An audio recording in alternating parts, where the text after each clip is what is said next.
Hidup ini penuh dengan tantangan dan terkadang terasa seperti semuanya berputar di luar kendali.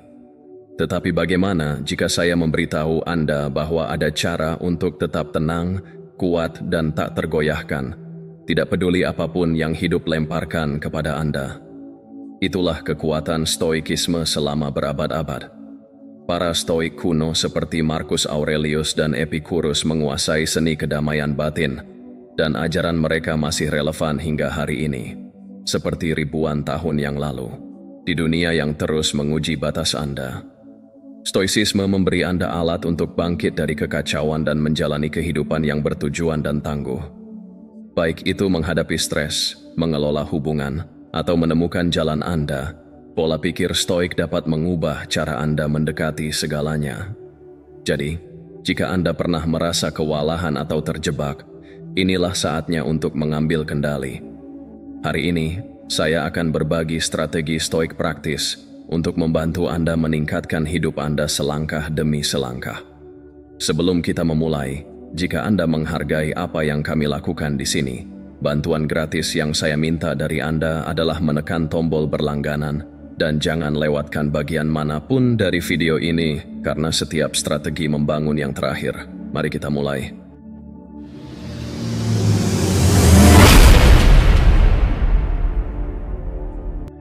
Strategi 1. Buatlah diri Anda sebagai prioritas.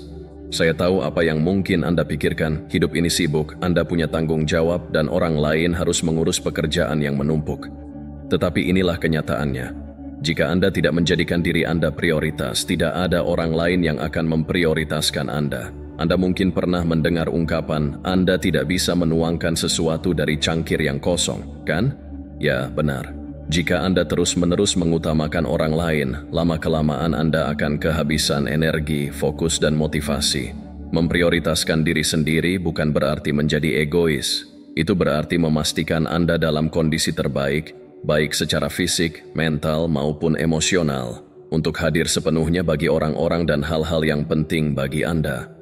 Mulailah dari yang kecil, luangkan beberapa menit setiap pagi hanya untuk diri Anda sendiri. Entah itu bermeditasi, menuliskan tujuan Anda, atau sekadar menarik napas dalam-dalam dan menetapkan niat untuk hari itu. Waktu Anda dimulai dengan afirmasi diri. Ya, saya tahu itu bisa terasa canggung berdiri di depan cermin dan mengatakan, saya layak, atau saya bangkit di atas tantangan. Tetapi percayalah, seiring waktu, pikiran Anda mulai mempercayai apa yang Anda katakan berulang kali. Ini bukan hanya tentang merasa baik pada saat ini, tetapi tentang mengatur ulang otak Anda untuk ketahanan dan kepercayaan diri jangka panjang. Bagian penting lainnya dalam membuat diri Anda sebagai prioritas adalah menetapkan batasan. Kita semua memiliki orang atau situasi yang menguras energi kita, dan belajar untuk mengatakan tidak pada apa yang tidak berguna bagi Anda adalah langkah penting. Hal itu membebaskan ruang untuk hal-hal yang benar-benar penting, hal-hal yang memberi energi dan menginspirasi Anda. Anda bukan karakter cadangan dalam cerita Anda sendiri. Ketika Anda memprioritaskan diri sendiri, Anda menciptakan fondasi untuk semua hal lain dalam hidup Anda untuk berkembang. Dan coba tebak, semakin baik Anda menjaga diri sendiri, semakin banyak yang dapat Anda berikan kembali kepada orang lain. Ini adalah situasi yang saling menguntungkan. Jadi hari ini, mulailah bertanya pada diri sendiri, bagaimana saya bisa menjadikan kebutuhan saya sebagai prioritas? Dan langkah kecil apa yang bisa saya ambil untuk memastikan saya tidak kehabisan energi? Strategi kedua, tingkatkan penampilan Anda. Sekarang sebelum Anda memutar mata dan berpikir ini semua tentang kesombongan, tetaplah bersama saya. Ada banyak hal yang lebih mendalam di sini daripada yang mungkin Anda sadari. Meningkatkan penampilan Anda bukan tentang menyesuaikan diri dengan standar kecantikan masyarakat atau terobsesi dengan setiap detail kecil. Ini tentang menunjukkan diri Anda sebagai versi terbaik dari diri Anda, dan itu dimulai dengan bagaimana Anda menampilkan diri Anda kepada dunia. Ketika Anda merasa baik tentang penampilan Anda, itu meningkatkan kepercayaan diri Anda. Dan ketika Anda percaya diri, Anda berjalan sedikit lebih tinggi, berbicara dengan lebih yakin, dan menghadapi tantangan dengan kekuatan lebih. Ini bukan hanya tentang terlihat menarik, tetapi tentang merasa menarik. Kuncinya adalah ini bukan tentang kesempurnaan, tetapi tentang keaslian. Temukan gaya yang sesuai dengan Anda. Apakah itu setelan ramping, gaya kasual, atau sesuatu yang benar-benar unik? Ini tentang mengenakan apa yang membuat Anda merasa nyaman dan percaya diri. Gaya pribadi Anda adalah perpanjangan dari siapa Anda, dan ketika Anda menyelaraskan penampilan luar Anda dengan apa yang Anda rasakan di dalam, semuanya cocok. Jangan lupakan hal-hal sederhana, seperti perawatan diri yang teratur.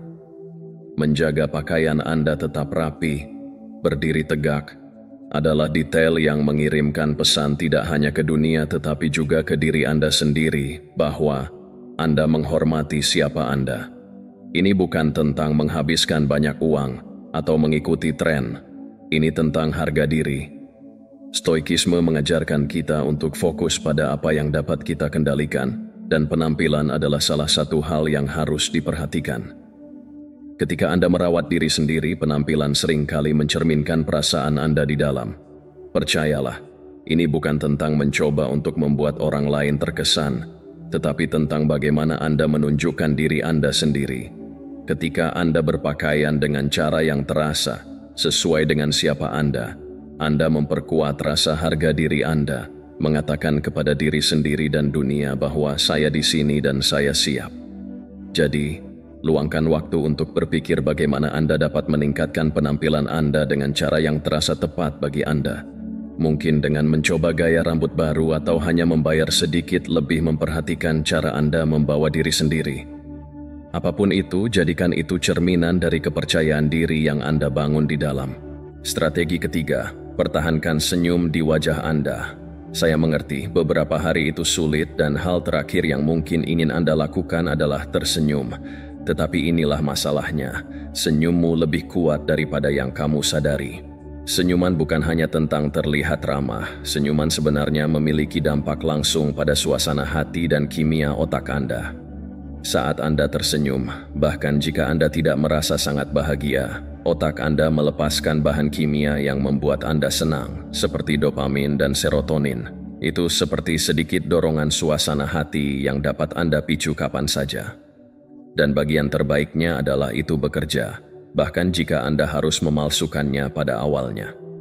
Jangan salah paham, saya tidak mengatakan Anda harus berjalan-jalan sambil menyeringai seperti semuanya sempurna ketika itu tidak. Stoicisme mengajarkan kita bahwa hidup bukan tentang mengabaikan tantangan, tetapi tentang mengendalikan respons kita terhadapnya. Tersenyum dalam situasi sulit bukan berarti Anda berpura-pura semuanya baik-baik saja. Ini berarti Anda memilih sikap Anda dalam menghadapi kesulitan.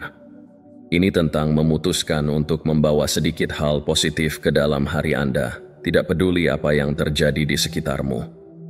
Senyuman kecil itu dapat mengubah pola pikir Anda dan membantu Anda tetap tenang dan fokus saat keadaan menjadi sulit. Disinilah hal itu menjadi lebih baik. Senyuman Anda memiliki efek riak. Saat Anda tersenyum pada seseorang, mereka cenderung tersenyum kembali. Bahkan jika mereka tidak menyadarinya. Itu menular. Pikirkan tentang bagaimana hal sederhana, senyum dari orang asing, dapat mencerahkan hari Anda. Anda memiliki kekuatan yang sama untuk menyebarkan kepositifan, baik itu di tempat kerja, dengan teman-teman, atau bahkan selama situasi yang membuat stres, dan tersenyum bahkan mengubah cara Anda terdengar. Cobalah lain kali Anda sedang menelepon. Orang-orang benar-benar dapat mendengarkan perbedaan dalam suara Anda saat Anda tersenyum. Jadi, bagaimana Anda menjadikan ini kebiasaan? Mulailah harimu dengan senyuman, bahkan sebelum Anda bangun dari tempat tidur.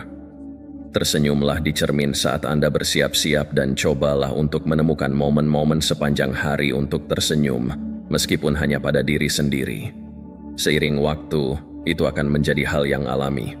Ingatlah, tersenyum bukan berarti mengabaikan tantangan.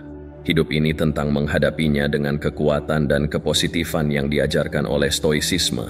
Senyum adalah salah satu alat paling sederhana dan paling efektif yang Anda miliki, jadi gunakanlah. Percayalah, itu dapat membuat perbedaan besar daripada yang Anda pikirkan. Strategi keempat, pertahankan rasa kebaikan sambil membatasi kontak. Inilah kenyataannya, akan selalu ada orang-orang dalam hidup Anda yang menguras energi Anda atau yang tidak peduli pada Anda. Bisa saja rekan kerja, teman jauh, atau bahkan anggota keluarga. Tetapi inilah kuncinya. Karena seseorang tidak akan pernah melupakan Anda dengan cara yang sulit atau negatif, bukan berarti Anda harus bersikap baik. Anda bisa tetap bersikap baik sambil melindungi kedamaian Anda dengan menetapkan batasan. Stoicisme mengajarkan kita untuk tetap tenang dan terpusat, tidak peduli bagaimana orang lain berperilaku. Bagian dari itu berarti mengetahui kapan harus mundur. Bersikap baik bukan berarti membiarkan orang lain menginjak-injak Anda. Faktanya justru sebaliknya. Kebaikan adalah tentang menunjukkan rasa hormat kepada orang lain dan diri sendiri. Anda bisa bersikap baik dan tetap berkata tidak ketika seseorang meminta terlalu banyak dari Anda. Anda bisa mendoakan yang terbaik bagi seseorang, tetapi tetap menjaga jarak dengan mereka jika mereka terus-menerus negatif atau menguras energi Anda. Ini adalah keseimbangan antara tetap setia pada nilai-nilai Anda dan melindungi kesejahteraan Anda sendiri. Anda tidak berutang akses tak terbatas kepada siapapun terhadap waktu atau emosi Anda, terutama jika hal itu mengorbankan kedamaian Anda.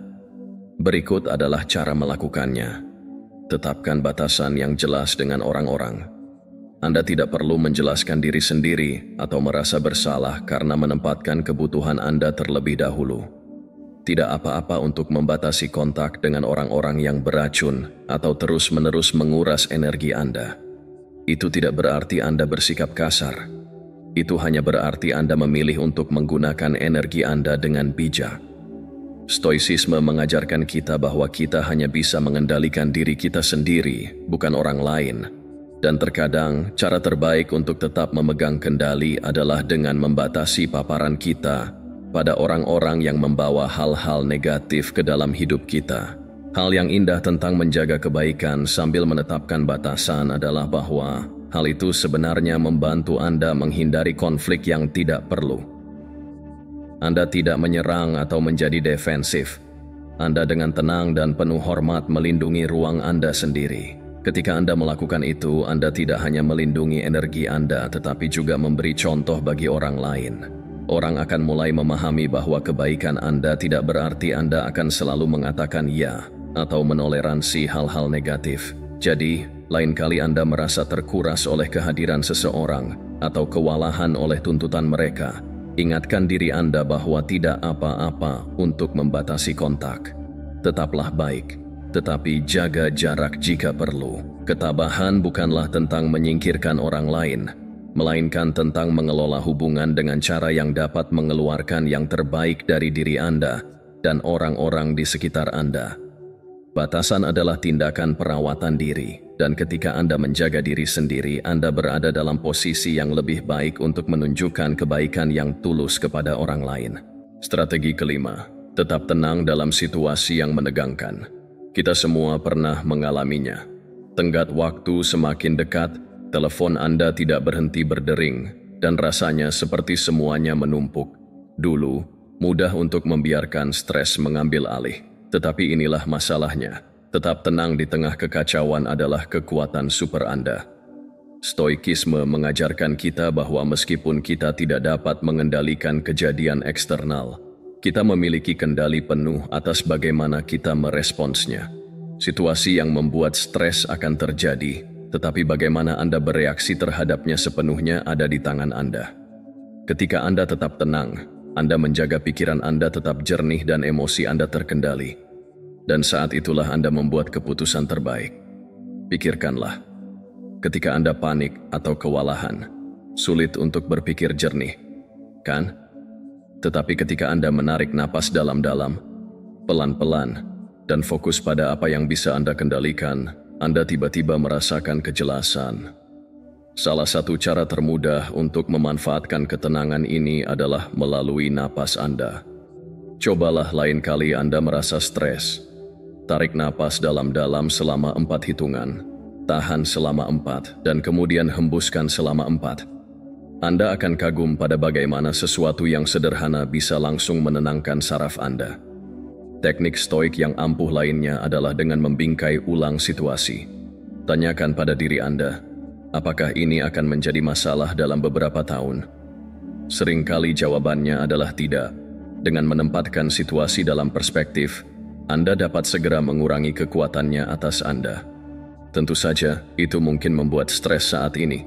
Tetapi jika itu tidak akan memiliki dampak jangka panjang, apakah benar-benar layak untuk dikhawatirkan?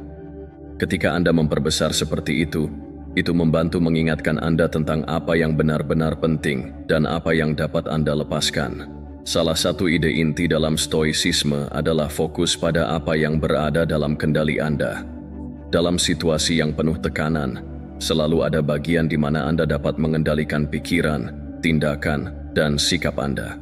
Anda tidak dapat mengendalikan apakah tenggat waktu proyek dimajukan.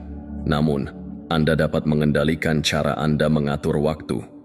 Anda tidak dapat mengontrol jika orang lain bersikap sulit, tetapi Anda dapat mengontrol bagaimana Anda merespons mereka. Dengan menyalurkan energi Anda ke hal-hal tersebut, Anda dapat memengaruhi hasil. Berhenti membuang-buang energi pada hal-hal yang berada di luar kendali Anda. Tetap tenang tidak berarti Anda mengabaikan stres atau berpura-pura semuanya baik-baik saja. Itu berarti Anda memilih untuk menghadapi stres dengan pikiran yang jernih dan fokus. Ini tentang menjadi tenang ketika keadaan di sekitar Anda tidak stabil. Dan izinkan saya memberitahu Anda, orang-orang memperhatikan ketika Anda tetap tenang di bawah tekanan. Mereka lebih mempercayai Anda. Mereka tertarik pada energi tenang Anda. Dan mereka mencari Anda untuk bimbingan. Jadi, lain kali hidup melemparkan Anda ke dalam situasi yang membuat stres. Berhentilah sejenak, bernapaslah, dan fokuslah pada apa yang ada dalam kendali Anda. Anda tidak hanya akan menangani situasi dengan lebih baik, tetapi Anda juga akan merasa lebih mampu mengendalikan pikiran dan emosi Anda sendiri. Seperti yang diajarkan oleh para stoik. Strategi keenam, tentukan arah Anda di dunia yang terus-menerus mencoba memberitahu Anda apa yang harus Anda lakukan. Menjadi siapa dan bagaimana menjalani hidup. Menentukan arah hidup Anda sendiri adalah tindakan pemberontakan. Ini tentang mengambil kendali atas hidup Anda dan mengarahkannya ke arah yang Anda inginkan, bukan ke arah yang orang lain dorong. Tetapi inilah masalahnya. Menentukan arah hidup Anda sendiri bukanlah tindakan yang mudah. Ini bukan hanya tentang mengejar mimpi Anda atau melakukan apapun yang terasa baik pada saat itu. Ini tentang menyelaraskan hidup Anda dengan nilai-nilai Anda, hal-hal yang penting bagi Anda pada tingkat yang lebih dalam. Langkah pertama adalah memperjelas apa nilai-nilai inti Anda. Apa yang benar-benar penting bagi Anda? Kebebasan, kreativitas, pertumbuhan, keluarga, apapun itu, nilai-nilai tersebut menjadi kompas Anda. Mereka membantu membimbing keputusan Anda dan membuat Anda tetap membumi ketika keadaan menjadi sulit. Jika Anda tidak yakin apa nilai-nilai Anda, luangkan waktu untuk memikirkan momen-momen ketika Anda merasa paling puas atau bangga terhadap diri sendiri.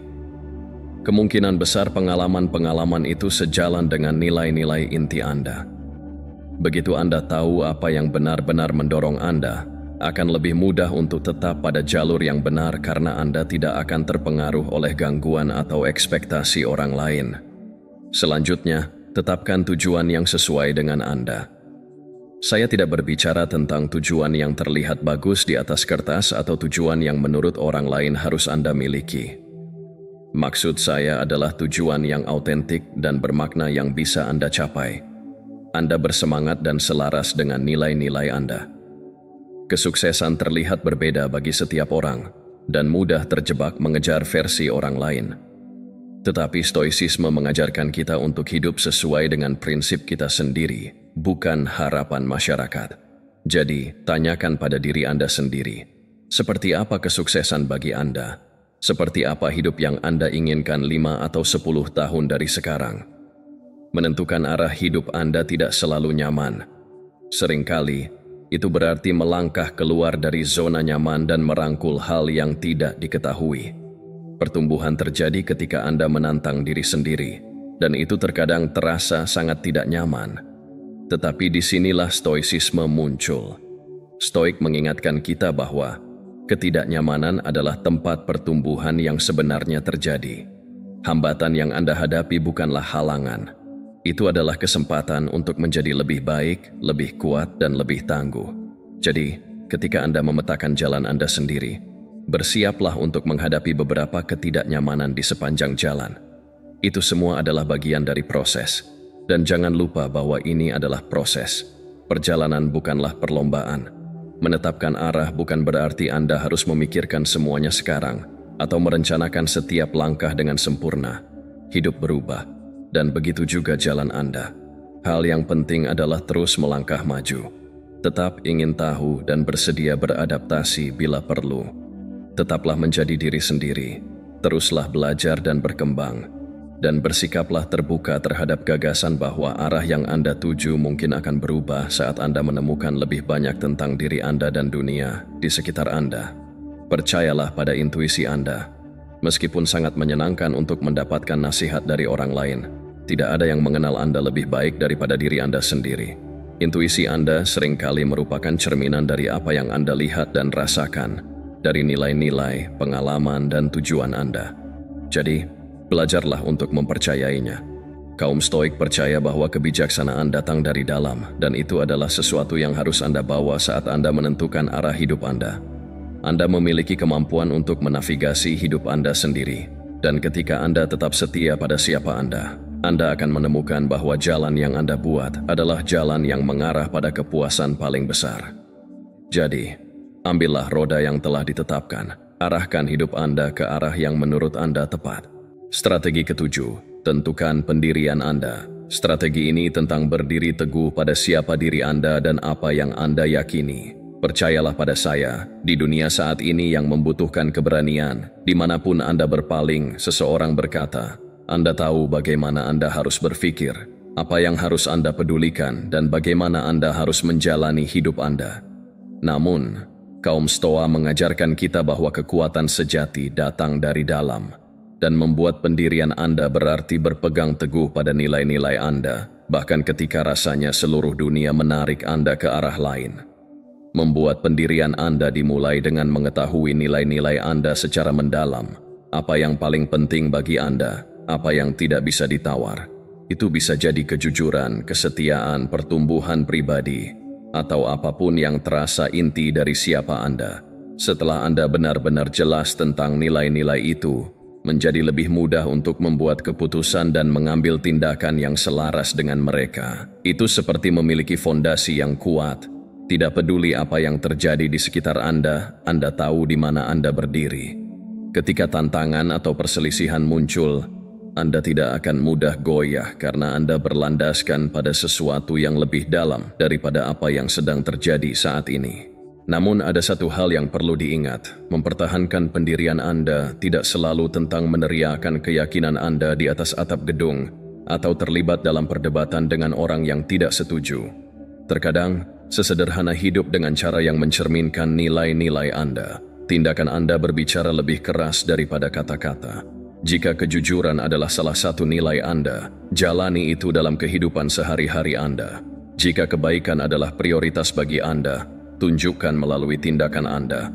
Bahkan ketika sulit bagi orang untuk menyadari, ketika seseorang melakukan apa yang mereka katakan, integritas seperti itu bisa lebih kuat daripada argumen atau ucapan apapun. Mari kita bersikap nyata. Terkadang berdiri teguh pada keyakinan Anda berarti berdiri sendiri. Itu bisa jadi sulit. Kita semua ingin merasa diterima dan mudah untuk mengikuti arus untuk menghindari konflik. Namun, stoicisme mengajarkan kita bahwa lebih baik jujur pada diri sendiri dan nilai-nilai kita daripada menyesuaikan diri dengan mengorbankan integritas kita. Epictetus, salah satu filsuf stoik yang hebat, berkata, "Jika Anda ingin berkembang, cukup puas dengan apa yang Anda miliki." Dapat dianggap bodoh dan tolol. Itu adalah pengingat bahwa pertumbuhan dan kekuatan seringkali datang dari saat-saat ketika Anda ingin menonjol, bahkan jika itu membuat Anda tidak populer atau disalahpahami. Anda tidak harus berjuang dalam setiap pertempuran. Bagian dari membuat pendirian Anda adalah mengetahui kapan harus berbicara dan kapan harus membiarkan sesuatu berlalu. Setiap situasi mengharuskan Anda untuk bertahan. Pilih pertempuran Anda dengan bijak, fokus pada hal-hal yang benar-benar penting bagi Anda. Tidak apa-apa untuk membiarkan hal-hal kecil berlalu jika mereka tidak memahami nilai-nilai inti Anda. Kaum Stoik mengingatkan kita untuk menyimpan energi kita untuk hal-hal yang benar-benar penting, dan itu adalah keterampilan yang layak dikuasai. Jadi, bagaimana Anda mulai membuat pendirian Anda? Mulailah dengan memperjelas apa yang Anda yakini, lalu buatlah pilihan-pilihan kecil yang konsisten yang mencerminkan keyakinan tersebut. Seiring waktu, Anda akan menemukan bahwa tindakan Anda menjadi cerminan yang tak tergoyahkan dari nilai-nilai dan kekuatan Anda. Konsistensi semacam itu bersifat magnetis. Orang-orang akan lebih menghormati Anda, bukan hanya karena apa yang Anda yakini, tetapi juga bagaimana Anda menjalani keyakinan tersebut setiap hari. Dan yang lebih penting, Anda akan lebih menghargai diri sendiri. Jadi tanamkan pijakan Anda dengan kuat, ketahuilah apa yang Anda perjuangkan, dan jangan takut menjalaninya bahkan jika itu berarti harus berdiri sendiri. Strategi 8. Kembangkan kecerdasan Anda. Ini mungkin tampak sedikit mengejutkan dalam percakapan tentang stoisisme, tetapi humor dan kecerdasan adalah alat yang sangat ampuh dalam hidup, terutama ketika keadaan menjadi sulit. Kaum Stoik mengetahui hal ini, dan meskipun mereka sering terlihat serius dan pendiam, mereka memahami pentingnya menjaga suasana hati yang ringan. Hidup memang berat, tetapi dengan memupuk selera humor, Anda akan bisa menghadapi tantangan dengan keanggunan dan ketahanan. Ini bukan tentang menjadi komedian atau membuat orang lain tertawa sepanjang waktu, tetapi tentang menumbuhkan perspektif yang membuat Anda bisa melihat sisi yang lebih baik dari segala hal. Ketika semuanya terasa sangat berat, salah satu cara terbaik untuk mengembangkan kecerdasan Anda adalah dengan belajar menertawakan diri sendiri. Kita semua menganggap diri kita terlalu serius dalam tim, dan mampu mengolok-olok keanehan atau kesalahan kita sendiri menunjukkan rasa percaya diri. Hal ini melucuti orang lain dan menempatkan mereka di posisi yang lebih tinggi. Dengan demikian, Anda tidak terjebak oleh ego Anda sendiri. Seperti yang dikatakan oleh filsuf Stoik Seneca, dia yang menertawakan dirinya sendiri tidak akan pernah kehabisan hal untuk ditertawakan. Ini adalah pengingat bahwa ketika Anda dapat menemukan humor dalam ketidaksempurnaan Anda sendiri, hidup tidak akan pernah terasa begitu berat. Selera humor juga membantu Anda mempertahankan hal-hal dalam perspektif. Ketika Anda melatih diri untuk memperhatikan absurditas kehidupan sehari-hari, ironi, dan kontradiksi kecil, menjadi lebih mudah untuk mengabaikan hal-hal yang tidak terlalu penting. Misalnya, terjebak dalam kemacetan dapat merusak hari Anda, atau menjadi sesuatu yang Anda tertawakan. Mungkin Anda melewatkan kopi pagi Anda dan merasa kesal. Alih-alih terjerumus dalam frustrasi, temukan humor dalam betapa konyolnya membiarkan sesuatu yang sangat kecil memengaruhi suasana hati Anda. Ini semua tentang mengubah pola pikir Anda. Pengaturan waktu juga merupakan bagian penting dari kecerdasan. Tidak setiap situasi memerlukan lelucon, tetapi mengetahui kapan harus menyuntikkan sedikit humor dapat meringankan suasana, meredakan ketegangan, dan bahkan membangun hubungan yang lebih kuat dengan orang lain. Pikirkan tentang betapa lebih mudahnya percakapan yang sulit ketika ada sedikit humor yang terlibat. Humor tidak membuat masalah menghilang, tetapi membuatnya lebih mudah untuk diselesaikan. Humor yang lebih mudah diatur menunjukkan bahwa Anda tidak menganggap segala sesuatu terlalu serius hingga membuat Anda patah semangat. Humor menunjukkan fleksibilitas, dan itulah sesuatu yang disukai orang. Tetapi inilah masalahnya. Humor tidak hanya membantu dalam situasi sosial, tetapi juga merupakan mekanisme coping yang hebat untuk tantangan pribadi. Ketika Anda sedang mengalami masa sulit, menemukan sedikit humor dalam situasi tersebut bisa menjadi sebuah game changer. Mengalihkan fokus dari seberapa sulitnya suatu hal menjadi seberapa tangguhnya Anda dalam menemukan sesuatu untuk ditertawakan di tengah-tengahnya. Ini tidak berarti Anda mengabaikan masalah Anda, tetapi berarti Anda memilih untuk menghadapinya dengan sedikit lebih ringan. Jadi, bagaimana Anda mulai memelihara kecerdasan Anda? Mulailah dengan mengamati dunia di sekitar Anda. Hidup ini penuh dengan momen-momen lucu yang aneh. Jika Anda memperhatikan, banyak gaya penulisan humor dan bahkan filsafat. Paparan terhadap perspektif yang berbeda akan membantu Anda mengembangkan keunikan merek kecerdasan Anda. Latihlah untuk tidak menganggap diri Anda terlalu serius dan nikmati momen-momen kecil di mana Anda dapat menemukan humor, bahkan dalam tantangan. Ingatlah bahwa kecerdasan bukanlah tentang menjadi orang terlucu di ruangan itu, melainkan tentang mempertahankan perspektif yang membantu Anda tetap tangguh. Hidup itu serius. Memiliki selera humor adalah cara untuk tetap seimbang dan membumi, bahkan ketika keadaan menjadi sulit. Jadi teruslah kembangkan kecerdasan itu, karena itu adalah alat kecil tapi hebat yang dapat membantu Anda menavigasi pasang surut kehidupan dengan senyuman. Strategi 9. Hormati semua orang. Ini mungkin terdengar seperti akal sehat, namun rasa hormat seringkali diabaikan dalam dunia yang serba cepat dan terkadang egois tempat kita tinggal. Stoicisme sangat menghargai perlakuan terhadap orang lain dengan bermartabat dan hormat, terlepas dari status, pendapat, atau tindakan mereka. Inilah mengapa ini penting. Saat Anda menunjukkan rasa hormat kepada orang lain, hal itu tidak hanya mengangkat mereka, tetapi juga mencerminkan Anda secara positif. Ini tentang mengenali nilai yang melekat pada setiap orang, tidak peduli siapa mereka atau dari mana mereka berasal. Bersikap hormat tidak berarti Anda harus setuju dengan semua orang, atau bahkan menyukai semua orang. Ini lebih tentang mengakui hak mereka atas pikiran dan perasaan mereka sendiri. Anda tidak harus berbagi keyakinan seseorang untuk memperlakukan mereka dengan sopan. Faktanya, beberapa hubungan yang paling berarti terjadi ketika kita tidak setuju, tetapi tetap mendengarkan dan menghormati perspektif masing-masing. Kaum Stoa mengingatkan kita bahwa kita tidak dapat mengendalikan bagaimana orang lain bertindak, tetapi kita dapat mengendalikan emosi kita. Kita selalu bisa mengontrol bagaimana kita merespons. Memilih untuk merespons dengan rasa hormat adalah cerminan karakter kita sendiri, bukan perilaku orang lain. Salah satu cara termudah untuk menunjukkan rasa hormat adalah dengan mendengarkan. Di dunia di mana semua orang berbicara, jarang menemukan seseorang yang benar-benar mendengarkan. Tetapi ketika Anda melakukannya, itu membuat dampak yang besar. Orang merasa dihargai ketika Anda meluangkan waktu untuk mendengarkan mereka, dan pada gilirannya, mereka cenderung menunjukkan rasa hormat kepada Anda juga. Ini bukan hanya tentang menunggu giliran Anda untuk berbicara, tetapi tentang benar-benar memahami apa yang dikatakan orang lain. Rasa hormat sering dimulai dengan tindakan sederhana, memberikan perhatian penuh kepada seseorang. Bagian penting lainnya dari bersikap hormat adalah belajar untuk tidak setuju tanpa bersikap tidak menyenangkan. Kita tidak selalu bisa sependapat dengan semua orang, dan itu tidak apa-apa.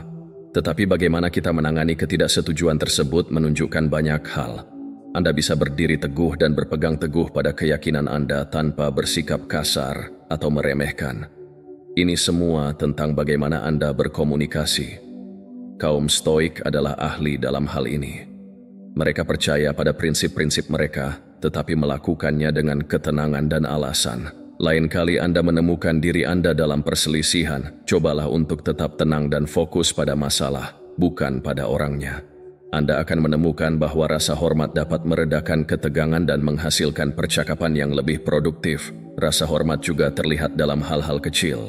Datang tepat waktu, mengakui usaha seseorang, atau bahkan sekadar mengucapkan terima kasih. Gerakan-gerakan kecil ini mungkin terlihat tidak penting, tetapi jika dihitung-hitung, hal itu menunjukkan bahwa Anda menghargai waktu, energi, dan kontribusi orang lain. Inilah intinya, rasa hormat adalah jalan dua arah. Ketika Anda memperlakukan orang lain dengan hormat, Anda menciptakan lingkungan di mana mereka lebih mungkin untuk membalas rasa hormat itu. Ini adalah cara yang ampuh untuk membangun hubungan yang lebih kuat dan lebih sehat, baik dalam kehidupan pribadi maupun profesional Anda. Tapi ingat, rasa hormat tidak selalu sama. Ini bukan tentang menyenangkan orang lain atau menjadi penurut. Ini tidak berarti Anda membiarkan orang lain tidak menghormati Anda atau menginjak-injak batasan Anda. Anda bisa bersikap tegas dan tegas sambil tetap bersikap hormat. Faktanya, bagian dari menghormati orang lain juga menghormati diri sendiri. Mengetahui kapan harus berdiri untuk diri Anda sendiri, kapan harus menetapkan batasan, dan kapan harus menjauh dari situasi yang beracun. Kaum Stoik percaya pada keseimbangan, dan itu termasuk menyeimbangkan kebaikan dan rasa hormat kepada orang lain dengan harga diri. Jadi saat Anda menjalani hari Anda, carilah kesempatan untuk menunjukkan rasa hormat, baik dalam hal besar maupun kecil. Apakah itu mendengarkan dengan lebih penuh perhatian, datang tepat waktu, atau hanya bersikap sopan dalam percakapan yang sulit? Tindakan-tindakan penghormatan ini tidak hanya meningkatkan hubungan Anda, tetapi juga membuat Anda menjadi orang yang lebih kuat dan lebih membumi. Ketabahan mengajarkan kita bahwa kita semua adalah bagian dari komunitas yang lebih besar, dan ketika kita saling menghormati, kita membantu memperkuat ikatan yang membuat kita tetap terhubung. Pada akhirnya, menghormati semua orang bukan hanya tentang mereka. Ini tentang menciptakan versi diri Anda yang lebih baik dan lebih bijaksana. Strategi 10. Tetapkan parameter yang jelas. Menetapkan batasan atau parameter adalah tentang mengetahui di mana batasan Anda dan memastikan orang lain memahaminya juga. Mudah untuk terjebak dalam mencoba menyenangkan semua orang atau memaksakan diri, tetapi tanpa batasan yang jelas, pada akhirnya Anda akan kelelahan. Stoicisme mengajarkan kita pentingnya melindungi kedamaian batin kita dan fokus pada apa yang bisa kita kendalikan. Menetapkan parameter yang jelas adalah salah satu cara terbaik untuk mempertahankan rasa kendali. Langkah pertama adalah mengetahui batasan diri sendiri. Apa yang membuat Anda nyaman, apa yang tidak bisa ditawar. Mungkin berapa banyak waktu yang Anda habiskan untuk bekerja, bagaimana Anda berharap diperlakukan dalam hubungan, atau bahkan hal-hal sederhana seperti tidak memeriksa email setelah jam tertentu. Mengetahui batasan Anda membantu Anda tetap selaras dengan nilai-nilai Anda dan mencegah Anda mengambil lebih dari yang dapat Anda tangani. Ini tentang menciptakan ruang bagi diri Anda untuk berkembang, bukan hanya bertahan hidup. Mari kita jujur, jika Anda tidak menetapkan batasan, orang-orang secara alami akan sering mendorongnya tanpa menyadarinya. Mengomunikasikan batasan adalah hal yang penting. Anda tidak bisa mengharapkan orang lain mengetahui batasan Anda jika Anda tidak memberitahu mereka. Baik itu situasi pekerjaan, persahabatan, atau dinamika keluarga, jelaskan apa yang Anda setujui dan apa yang tidak. Inilah hal yang tidak perlu Anda jelaskan atau membenarkan batasan Anda. Cukup katakan tidak dengan penuh rasa hormat, atau ini tidak akan berhasil bagi saya, sudah cukup. Ketika Anda mengomunikasikan parameter Anda dengan jelas, Anda tidak bersikap kasar. Anda menghormati kebutuhan dan energi Anda sendiri. Dan kebanyakan orang akan menghormati Anda karena bersikap terbuka, meskipun awalnya terasa sedikit tidak nyaman. Bagian tersulit dari menetapkan parameter yang jelas adalah konsistensi. Anda harus berpegang teguh pada batasan yang Anda tetapkan, atau batasan tersebut tidak akan berarti banyak. Jika Anda terus-menerus mengubah batasan Anda dengan mengatakan "ya" pada hal-hal yang tidak ingin Anda lakukan, atau membiarkan orang melewati batas yang telah Anda tetapkan, hal itu tidak hanya membingungkan orang lain tetapi juga mengikis rasa kendali Anda sendiri. Konsistensi membangun kepercayaan, baik dengan diri sendiri maupun dengan orang lain. Ketika Anda memegang teguh batasan Anda, orang lain akan tahu di mana Anda berdiri, dan seiring waktu mereka akan belajar untuk menghormati batasan tersebut. Ini bukan tentang menjadi kaku. Ini tentang menjadi dapat diandalkan dan setia pada nilai-nilai Anda sendiri. Ingatlah, batasan berjalan dua arah. Sama seperti Anda ingin orang lain menghormati batasan Anda, penting juga untuk menghargai zona nyaman mereka. Kita semua memiliki zona nyaman dan kapasitas yang berbeda. Mengenali zona nyaman orang lain membantu membangun hubungan yang lebih kuat dan lebih sehat. Rasa saling menghormati, inilah yang menciptakan interaksi positif yang seimbang dengan orang-orang di sekitar Anda. Jangan lupa untuk mengatakan tidak. Ini adalah perawatan diri yang egois. Terkadang kita merasa bersalah karena menetapkan batasan, terutama jika itu berarti mengecewakan seseorang. Tetapi ketabahan mengingatkan kita bahwa kita tidak dapat mengendalikan bagaimana orang lain bereaksi. Kita hanya dapat mengendalikan tindakan kita.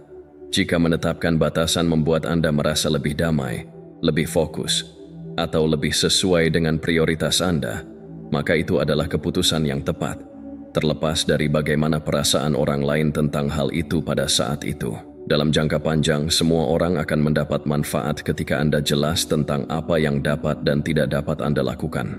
Anda cenderung tidak akan terlalu berkomitmen, merasa kewalahan, atau memendam kebencian, dan itu membuat Anda lebih hadir dan efektif dalam hal-hal yang Anda katakan ya.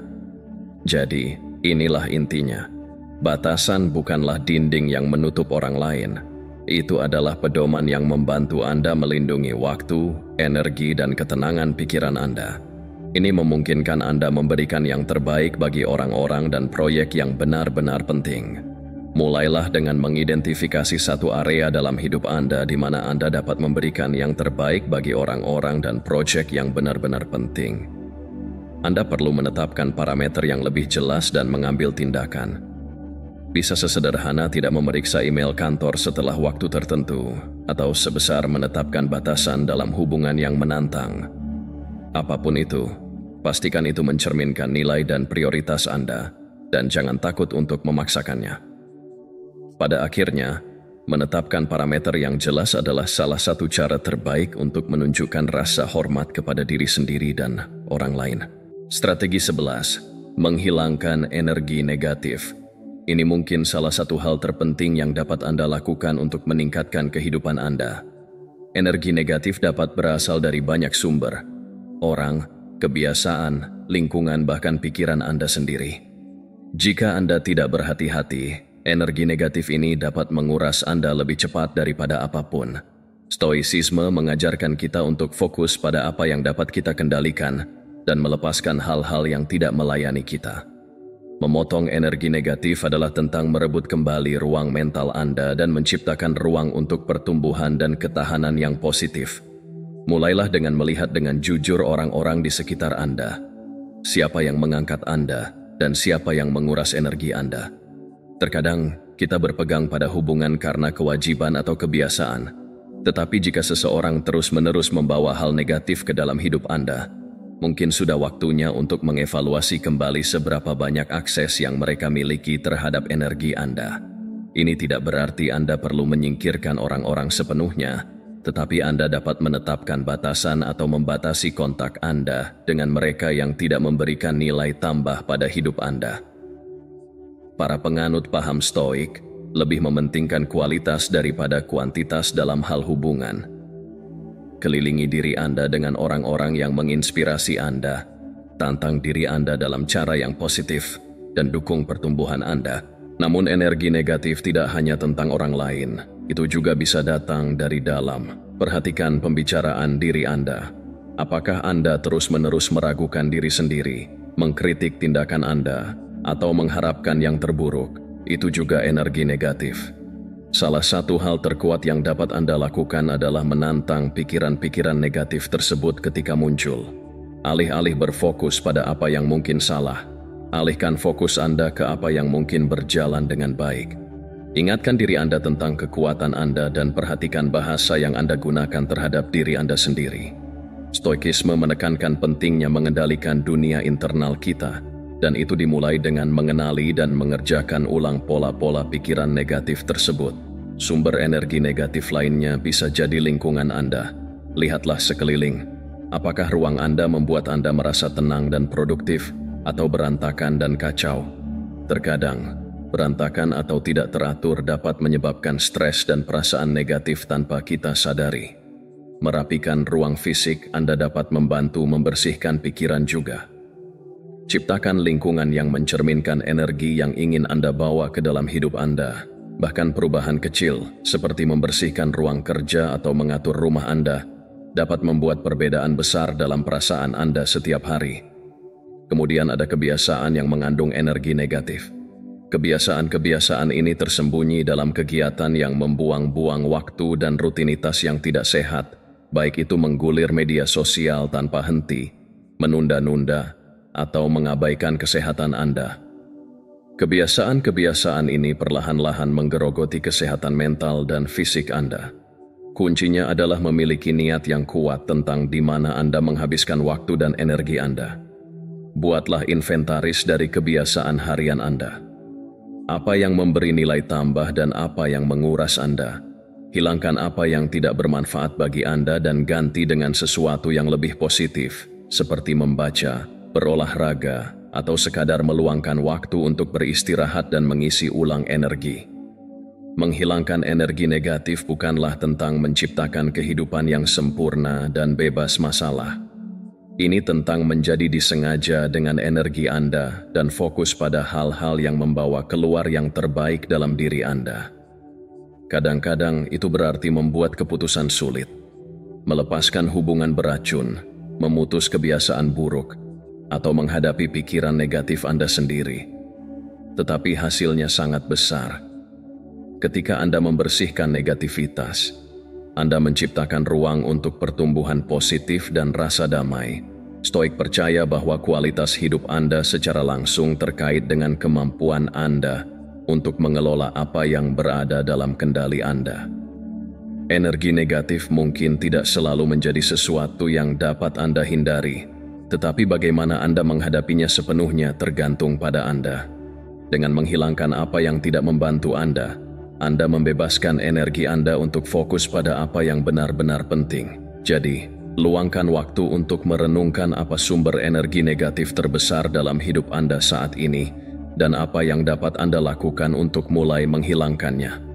Ingatlah, langkah-langkah kecil mengarah pada perubahan besar. Dan dengan menghilangkan hal-hal negatif, Anda memberi ruang untuk kehidupan yang lebih fokus dan memuaskan.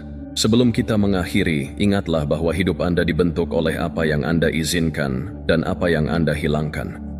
Setiap keputusan yang Anda buat untuk memprioritaskan diri sendiri, menetapkan batasan, dan melindungi energi Anda membawa Anda selangkah lebih dekat ke menjadi versi terbaik dari diri Anda sendiri. Anda memiliki kekuatan untuk mengendalikan bagaimana Anda menanggapi kehidupan, dan disitulah kekuatan sejati terletak. Jika Anda siap untuk terus membangun strategi ini, lihat salah satu video yang disarankan di layar. Itu akan membawa Anda lebih dekat dalam perjalanan stoik Anda. Terima kasih telah menjadi bagian dari Daily Stoic. Tetaplah kuat, tetaplah membumi, dan teruslah melangkah maju.